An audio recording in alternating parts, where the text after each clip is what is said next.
Hello, this is Åsa with a new process video.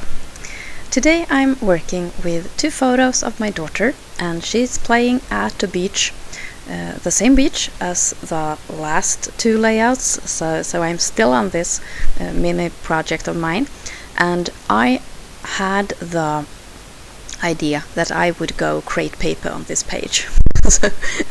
and to me, create paper, that's a very special style, so that will be pretty much the theme and the thought for this page. I have two photos, and I'm using the notes and things collection for the pattern papers, and then I'll be using a whole bunch of die cuts, and they are both from notes and things, and also from the book, what was it called? Open book collection. But they are in the same kind of tone, color scheme and style, so nothing hard mixing those two together. I will be making like a pattern paper block to start with, and my thought was to offset these two photos so that the horizon match. I often do that with photos because I think that it gives an impression that the photograph is a lot larger than the two ones that I pieced together.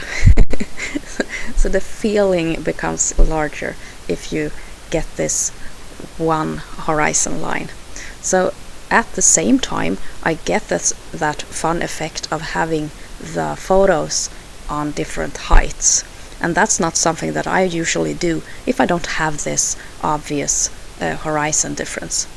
So this will be my ground, or my foundation for this page. I wanted to add some like whimsical and girlish kind of feel to the whole thing, so these butterflies were the ones that I picked for giving this almost like romantic feel. The photos were in the same pale kind of colors as the background pages, so I decided to just draw a pen line all around them to make them stand out a little bit more. So it's basically just a shadow, a thin pen line on the background paper, but just next to the photo. Here you got a short glimpse of my die cut storage. I have a whole bunch of perhaps 10 or 12 A4 standard, European standard size A4 Ziploc folders.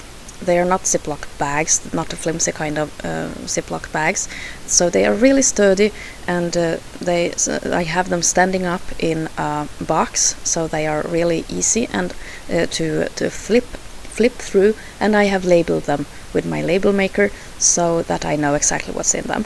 And there I have sorted my die cuts according to brand, theme, just those that I find suitable. For example, I have one folder with create paper die cuts. Within those A4 folders, I sometimes keep different collections apart by putting them in different Ziploc bags. I have a really nice selection of Ziploc bags. I bought them from China. They were really cheap and very, very good, and I use them to separate collections if I want to.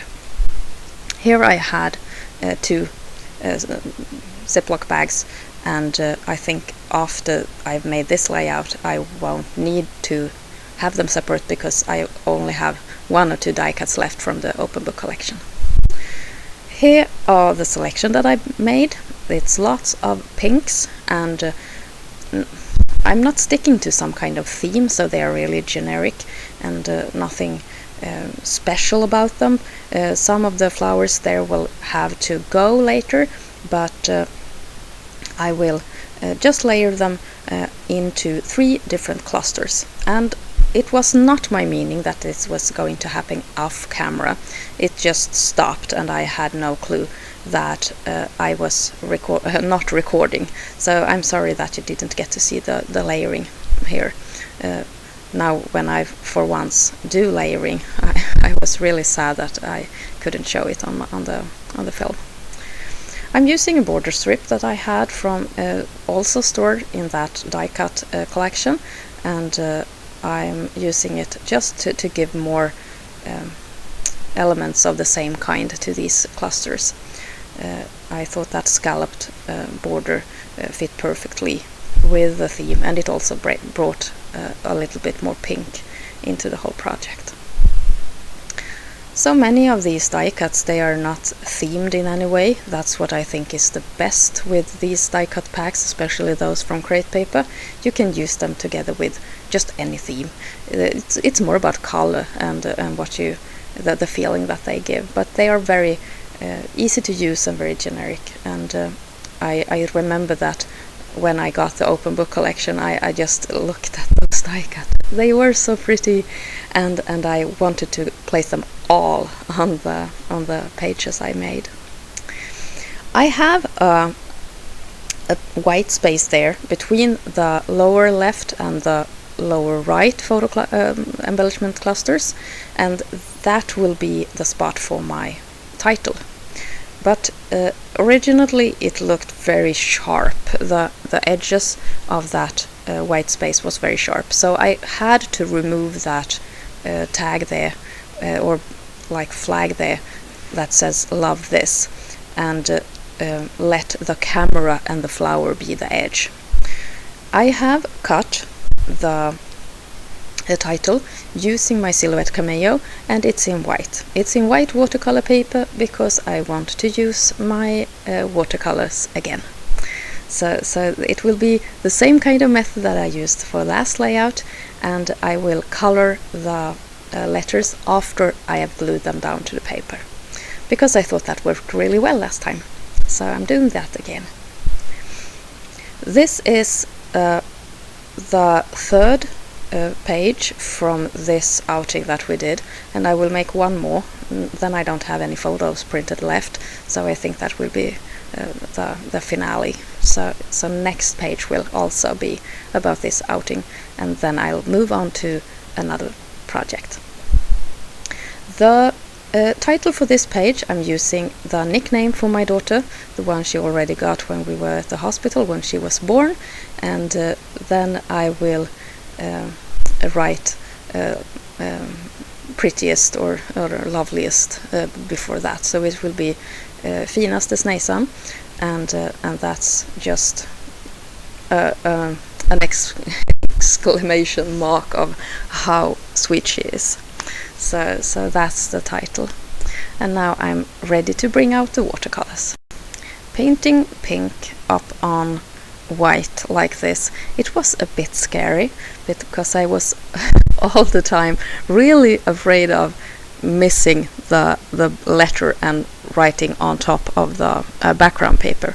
But I had a really thin paintbrush, and I was very much aware of the risk, so I managed to do really well, and I think I just made one or two boo-boos there. So I think it was a really nice way of writing this delicate word in the same style as the rest of the page. This watercolory kind of soft look that Crate Paper always have with their collections. The smaller word above the main word, I decided not to paint them, but to just outline it with my very thin pen. I've got a .36 pen from Muji that I'm using for all my journaling these days, and also for all my outlining, and I love it. It is perfect. And you see just how easy that goes. This is ×8, so it's not at all that fast in reality, but at least you can see I just follow the line of the die cut title, so it works perfectly. When I held this page up in front of me at this stage. I thought that the whole design looked like a heart, and soon when I zoom out you will see that as well. And it was just lacking the lower, like the edge of the heart. So I decided to make that with washi tape. And if you just tilt your head slightly to the left, you can see the heart shape of the decorations. And this was not intentional from the beginning, but I couldn't help myself from just working with this lucky coincidence. With the same pen, I'm doing 2 outlined lines around the whole page, and that helped frame the whole piece, and it made me happy. That pen line gives a lot of personality to page, I think, and it gives a lot of me. I like that. Here are some close-ups of the finished page, and I hope that I have inspired you to bring out your crepe paper embellishments and papers to create something that is watercolory, fresh and romantic. Thank you so much for watching. Hope to see you soon again. Take care. This is Åsa. Bye.